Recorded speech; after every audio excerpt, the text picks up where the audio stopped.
estudante! Tudo bem com você? Meu nome é Guiomara e eu sou professora de língua portuguesa. E nessa aula nós vamos trazer um tema que é muito importante, principalmente para você, aluno do 8º ano, que está tendo contato aí, eu sei, com vários gêneros textuais, né? E também vários tipos de texto. Então, nessa aula nós vamos trabalhar com o editorial. E o que vem a ser um editorial? Vamos para a definição? É um tipo de texto jornalístico. Então, faz parte aí, né, dos textos jornalísticos utilizados em jornais ou revistas. Tem por objetivo informar. Então, é por isso que faz parte dos textos jornalísticos aí, né? Mas sem obrigação de ser neutro, indiferente. Então, desde o início aqui, vocês já prestem atenção nessa definição. O editorial, ele informa, mas sem ser neutro e indiferente quanto àquilo que está sendo informado. Então, essa é a primeira diferença aí desse tipo de texto jornalístico. Diferente, nós vamos ver, da notícia, por exemplo. Diferente de outros textos informativos, como eu já falei, que compõem um jornal, os editoriais são textos opinativos. Então, essa é a diferença aí do editorial dos outros tipos de texto. Ele informa, no entanto, ele traz também uma opinião. Entendido? Próximo. Comparando, então vamos comparar esse texto aí, como o exemplo que eu dei, né? Eu citei rapidamente aqui, a notícia, porque a notícia também é um texto informativo. Então vamos pegar aí esses dois tipos de textos jornalísticos só para nós compararmos. Então nós temos aqui a notícia e o editorial. Quais são as diferenças? A notícia é um texto informativo? Beleza. O editorial também é um texto informativo. Agora, a diferença já começa. A notícia, ela é neutra.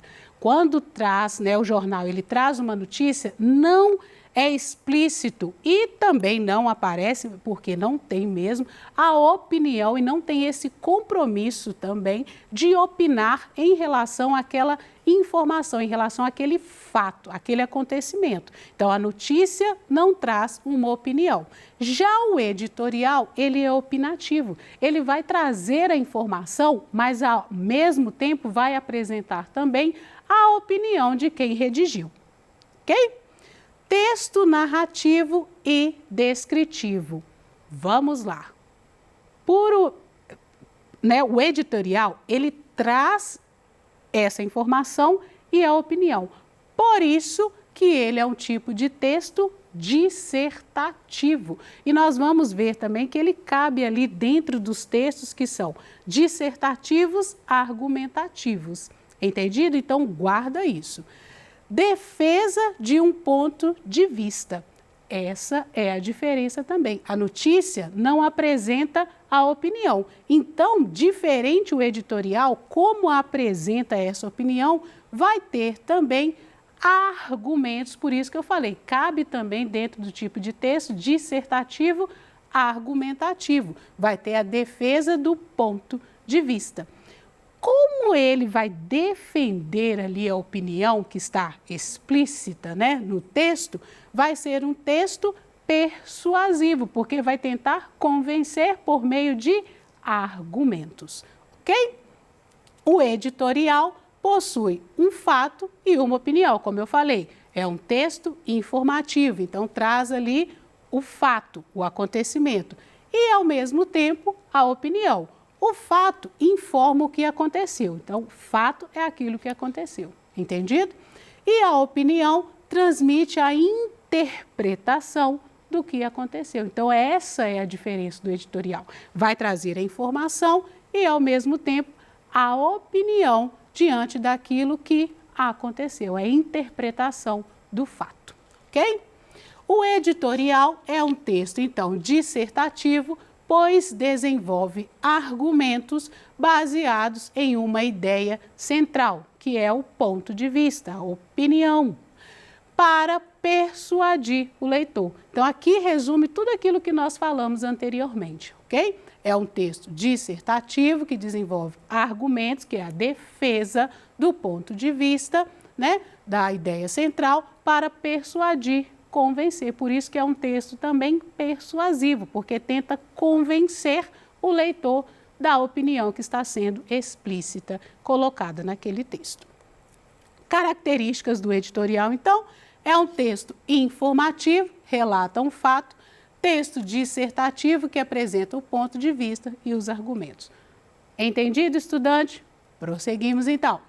Estrutura de um editorial. Como se trata de um texto dissertativo, apresenta introdução, desenvolvimento e conclusão, porque essa é a estrutura básica de um texto dissertativo. Apresenta a introdução, o desenvolvimento e a conclusão. Como eu sei que vocês, né, alunos aí do 8º ano, vocês estão começando, né, a entender sobre esses tipos de texto, vamos explicitar aqui o que vem a ser a introdução, o desenvolvimento e a conclusão? Vamos lá. A introdução, geralmente, nessa parte, é retratada a ideia principal que será discutida no decorrer do texto ali. Apresenta o assunto a ser tratado no texto. Então, a introdução, ela precisa de ser atrativa. Desde o início, eu falo isso muito com os meus alunos. Quando você já começa a ler o seu texto, você tem que apresentar, né, aquele assunto de uma forma interessante, para que o seu leitor tenha interesse em continuar a ler o seu texto. Okay? Então, essa introdução aí, ela precisa ser muito bem elaborada para que ela seja interessante. Nessa parte aqui, você também vai contextualizar para o seu leitor o assunto, sobre aquilo que você vai apresentar, ok? Então, essa parte também é uma parte de contextualização. Você está apresentando o assunto para o seu leitor. Entendido? Continuando. Desenvolvimento, que é o corpo do editorial. Nessa parte, são expostos todos os argumentos, justificados por comentários e opiniões por parte do próprio jornal acerca do assunto discutido. Lembra que é um texto dissertativo? Lembra também que é um texto persuasivo, dissertativo, argumentativo. Então, nessa parte do desenvolvimento, vão ser apresentados os argumentos, aquilo que, né, o autor do texto elaborou, pensa para tentar convencer, como ele vai chegar nesse leitor, através de argumentos, que os tipos de argumentos também são vários que nós podemos trazer em outra aula. Na conclusão, ela pode apresentar, quando se trata de um editorial, tá? Vamos perceber também essas diferenças aí quanto aos gêneros do texto. No editorial pode apresentar uma síntese que reforça a ideia principal por meio de um resumo do que foi exposto ou uma proposta. Então, na conclusão, o autor do texto, ele pode fazer ali uma síntese, um resumo de tudo aquilo que ele trouxe, tudo aquilo que ele trabalhou enquanto argumentos, desenvolvimento do seu texto, ele pode resumir aqui nessa conclusão. Ou pode ainda apresentar uma proposta, na qual são feitas sugestões para a solução do problema enfocado. Então, como eu disse, esses gêneros de textos, né, e esses tipos de textos que nós estamos estudando aí, junto com vocês, são importantes porque, por meio deles, nós entendemos também a redação do Enem, que é um tipo de texto dissertativo argumentativo, porque eu sei que mesmo nessa etapa, no 8º ano, vocês também estão preocupados com isso. E eu concordo, certamente, porque nós temos que nos preparar ao longo da educação básica para essa prova aí, né, que é um exame tão importante que decide a vida de tantas pessoas, né, que tem a intenção de fazer uma universidade, uma faculdade, enfim. Então, vamos pensar já nesses tipos de textos, né, nesses gêneros de texto que trazem aí também essas características, né, nesses gêneros de texto que trazem, essas características aí da redação do Enem, ok? Então, só recapitulando, né, porque nós falamos muitas coisas aqui, na conclusão pode trazer um resumo ou uma solução. E por que eu falei na redação do Enem? Porque geralmente a redação do Enem, ao final do texto, na conclusão, pede que você apresente soluções, uma proposta. Ok? Então, de quem é a opinião exposta no editorial? É uma dúvida, professor, é um autor, é alguém, mas se está escrito, né, se é algo exposto numa revista ou no jornal, de quem que é essa opinião, né?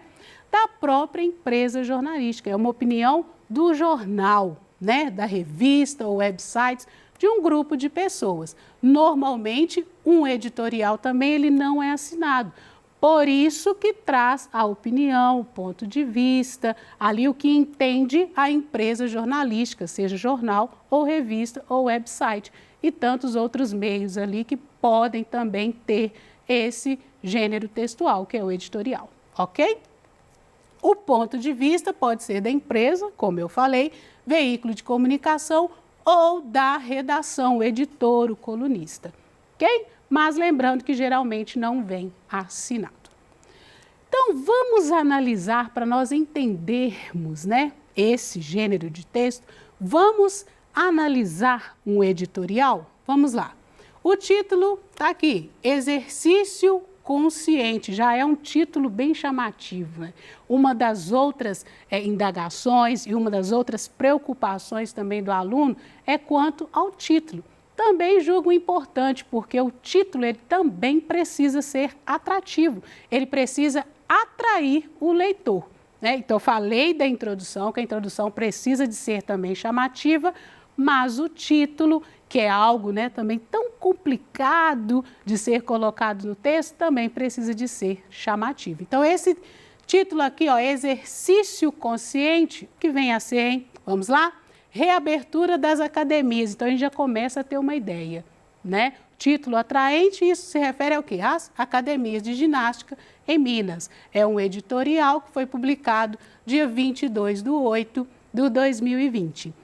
A partir de hoje, academias de ginástica poderão reabrir em mais de 500 cidades mineiras, após elas terem ficado mais de 5 meses paradas, porque nós estamos vivendo um momento de pandemia, isolamento social, distanciamento social, e esses, né, lugares, esses espaços públicos aí foram fechados. É um inegável sinal de avanço, tanto para a retomada da economia, quanto no desenvolvimento dos protocolos para a retomada das atividades cotidianas no Estado. Porque muitas pessoas também, né, questionaram a questão se abre ou não abre as academias, que também faz parte, né, da saúde, mas precisa ser colocados protocolos, cada um precisa de se cuidar ao explorar esses espaços, né? Ao estar nesses espaços, nós precisamos de tomar medidas. Um levantamento do Sebrae em 2014 mostrava que o Brasil se aproximava rapidamente dos Estados Unidos na liderança do número de academias de ginástica. E por que isso, né, professora? Bom, muitas pesquisas apontaram que a obesidade, antes que era algo, né, que perturbava os adultos, agora também era muito frequente crianças obesas. Então, essa preocupação em relação à obesidade, a questão da saúde, aí perdurou, né? Foi algo que foi muito divulgado no meio, entre a população, porque as pessoas começaram a se preocupar com esses casos. Então, as academias foram tomando espaços, as questões, lugares, né, que propunham aí resolver essas questões, cuidar da saúde, ganharam espaço também as academias de ginástica, se preocupando com a saúde da população. Então, essa efervescência aí das academias surgiu. Eram mais de 21 mil estabelecimentos com 2,8 milhões de alunos matriculados, muita gente, né? Minas Gerais ficava atrás só de São Paulo, com 2.200 academias, alcançando uma participação significativa no mercado fitness, que, incluindo produtos e acessórios, movimentou mais de 2 bilhões de dólares no ano passado. Então, muito dinheiro, né? As pessoas começaram a se preocupar realmente com a saúde, não é só questão estética, não, né? A retomada das atividades foi possível com o readequamento do setor dentro do Minas Consciente e principalmente a formatação de protocolos sanitários. Eles determinam uma pessoa a cada 10 metros quadrados, limpeza permanente dos equipamentos, fechamento periódico para higienização, aferição de temperatura e disponibilização de álcool em gel. Mas a existência das medidas não é suficiente se os frequentadores não compartilharem a responsabilidade de colocá-las em prática. Os jovens, parcela significativa do público das academias, em geral são pacientes assintomáticos e têm apresentado taxas de contágio maiores no período de flexibilização no país, justamente pela maior necessidade de sair de casa. Somente respeitando as medidas de distanciamento social e de prevenção será possível garantir que a reabertura das academias seja permanente e assim sejam garantidos tanto os ganhos para a economia quanto para a saúde integral da população. Percebam agora aqui por meio dessas questões. Qual é o assunto apresentado? Nós temos um fato, traz uma informação. E qual é? A reabertura das academias de ginástica em Minas Gerais, em cidades mineiras, como diz lá no editorial. Quais são os trechos que expressam opinião? Perceberam que durante a leitura há partes que traz ali a informação e outras que traz a opinião. A reabertura das academias é um sinal de avanço. É uma opinião? Sim, tanto para a retomada da economia quanto no desenvolvimento dos protocolos para a retomada das atividades. Outro trecho, mas a existência das medidas não é suficiente se os frequentadores não compartilharem a responsabilidade de colocá-las em prática. Então, aqui também é uma opinião. Agora, aponte um trecho que apresente um argumento. Por quê? Né? Os jovens, parcela significativa do público das academias, certamente, em geral são pacientes assintomáticos e têm apresentado taxas de contágio maiores no período de flexibilização no país, justamente pela maior necessidade de sair de casa. Então, é um texto que traz fato, informação, um assunto, mas ao mesmo tempo traz também a opinião. Perceberam isso? E a conclusão apresenta uma síntese, ou uma proposta. Apresenta uma solução. E qual é? Uma solução, uma proposta ou uma sugestão também, né? Somente respeitando as medidas de distanciamento social e de prevenção será possível garantir que a reabertura das academias seja permanente. Ou seja, só as medidas ali basta para isso? Não, claro que não. Precisa também de ter o apoio da população, das pessoas que frequentam aquele espaço. Não adianta as medidas, né, se as pessoas não cumprem ali com os protocolos. Então, perceberam aí o editorial? Ele traz o fato, mas traz também a opinião. E isso é importante vocês já irem trabalhando durante a escrita de vocês. Se a proposta é redigir um texto dissertativo, ele apresenta ali, ele disserta, ele fala, né, do assunto, mas traz também os argumentos, né? Argumentos aqui que são indiscutíveis até mesmo, né? A questão dos jovens frequentarem, ser a maioria nas academias, serem assintomáticos, é algo que também é um argumento que todos compreendemos, ok? Então, esse aqui foi o assunto de hoje, da nossa aula, muito importante para, não só nesse momento, mas para pensar também em outros gêneros de texto, em outros tipos de textos dissertativos. Eu espero que você tenha gostado da aula de hoje, as nossas referências e muito obrigada.